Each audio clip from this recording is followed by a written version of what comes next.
Nagla-live pa kami. Nagla-live ka, Lin. Wow. Lin, nasa galaan ako. Sorry kayo. At nasa galaan kami. Oh, relaxing.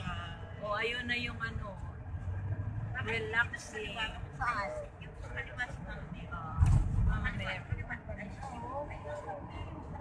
Ayun. Yan.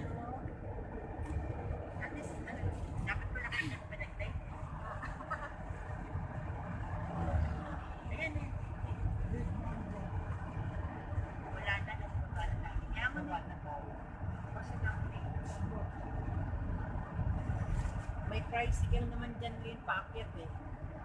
Sana nga. Alas 2 na? Yes.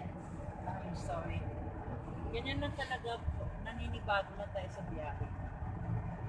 Alas 2 naman yung... Ate, yung nakita mo, yung isolabista. Ayan na po. Diba? Ayun yung ano, diba yung ano mo? Ayaw ni Kuya. Oh, maliit yan. Yun yung sabi niya pa natin.